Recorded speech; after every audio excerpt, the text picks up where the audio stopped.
Assalamualaikum warahmatullahi wabarakatuh. Saya Aditya Prabowo Hermanto ingin mempresentasikan skripsi saya yang berjudul Penegakan Hukum Terhadap Penjual Obat Aborsi Secara Ilegal Dikaitkan dengan Undang-Undang Nomor 36 Tahun 2009 tentang Kesehatan. Latar belakang saya mengambil penulisan ini ada beberapa hal. Yang pertama adalah pergaulan bebas, dan yang kedua adalah aborsi, yang ketiga perkembangan teknologi, dan keempat obat ilegal. Dari latar belakang tersebut, ada identifikasi masalah. Yang pertama, bagaimanakah penegakan hukum terhadap penjual obat aborsi secara ilegal dikaitkan dengan Undang-Undang Nomor 36 Tahun 2009 tentang Kesehatan. Dan yang kedua, apa faktor-faktor yang menjadi hambatan dalam penegakan hukum terhadap penjual obat aborsi secara ilegal. Tujuan penelitian untuk mengetahui dan memahami bagaimana penegakan hukum terhadap penjual obat aborsi secara ilegal dikaitkan dengan Undang-Undang Nomor 36 Tahun 2009 tentang Kesehatan. Dan yang kedua, untuk mengetahui dan memahami faktor-faktor yang menjadi hambatan dalam penegakan hukum terhadap penjual obat aborsi secara ilegal. Hasil penelitian dan pembahasan.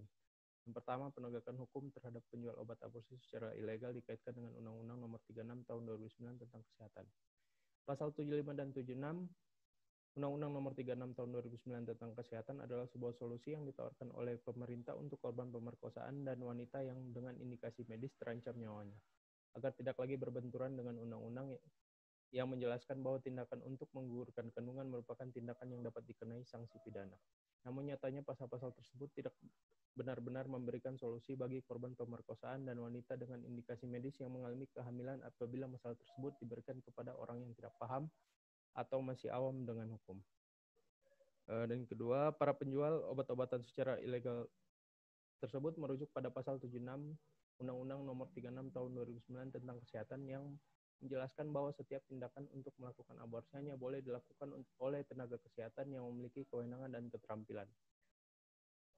Namun nyatanya masih banyak aborsi yang dilakukan secara ilegal, artinya baik berupa tempat, peralatan yang digunakan maupun para pihak yang membantu melakukan tindakan pengguguran tersebut.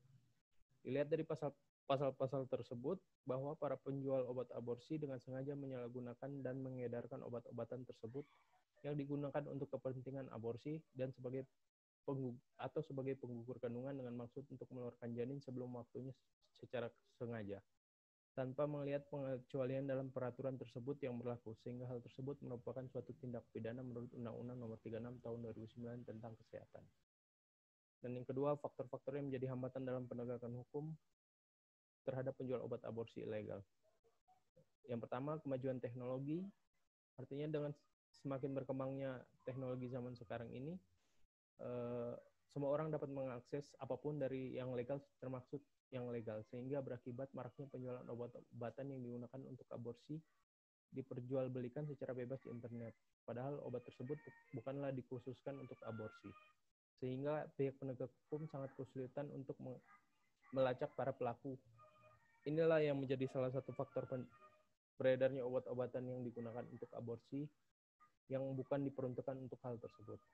Yang kedua, lemahnya peraturan perundang-undangan. Pasal 196, pasal 197, pasal 198, dan pasal 201 Undang-Undang Nomor 36 Tahun 2009 tentang Kesehatan memang menjelaskan pengaturan tindak pidana tentang penjualan obat-obatan tersebut. Akan tetapi tidak secara eksplisit. Namun untuk orang yang membeli obat-obatan tersebut tidak ada pengaturan khusus yang mengaturnya. Hanya jika seseorang tersebut melakukan aborsi barulah dapat dikenai sanksi pidana. Dan yang ketiga tuh obat tersebut legal. Salah satu yang menjadi hambatan adalah karena obat-obatan tersebut digunakan untuk aborsi merupakan obat-obatan yang telah dinyatakan legal. Karena obat tersebut digunakan untuk mengobati tukak lambung atau MAH. Namun tetap mendapatkan pengawasan dari pihak BPOM. Hal tersebut yang menjadi kesulitan dari pihak penegak hukum untuk memberantas obat-obatan tersebut. Kesimpulan, penjualan obat-obatan yang digunakan untuk aborsi secara ilegal adalah termasuk ke dalam tindak pidana menurut Undang-Undang Nomor 36 Tahun 2009 tentang Kesehatan. Artinya bahwa penjualan obat yang digunakan untuk aborsi secara ilegal telah diundangkan, maka tindakan tersebut harus sesuai dengan undang-undang. Dan yang kedua, dalam penegakan hukum terhadap penjual obat aborsi secara ilegal, terdapat beberapa hambatan, antaranya kemajuan teknologi, lemahnya peraturan perundang-undangan, dan yang ketiga, obat tersebut legal. Saran, diharapkan kepada pihak-pihak penegak hukum untuk lebih lagi meningkatkan kinerjanya secara optimal baik dalam bidang pengawasan maupun dalam penindakannya. Pihak-pihak penegak hukum seperti kepolisian harusnya lebih antusias lagi terhadap penanggulangan penjualan obat-obat yang dijual bebas untuk digunakan untuk aborsi. Hal ini agar dapat menekan dan memberantas peredaran obat-obat yang digunakan untuk aborsi secara ilegal. Dan yang kedua, agar pihak penegak hukum yang berkaitan dengan hal ini dapat meningkatkan kerjasamanya seperti pihak kepolisian dan BPOM dalam menanggulangi peredaran obat-obatan secara ilegal. Sekian dari saya, lebih dan kurangnya saya mohon maaf. Assalamualaikum warahmatullahi wabarakatuh.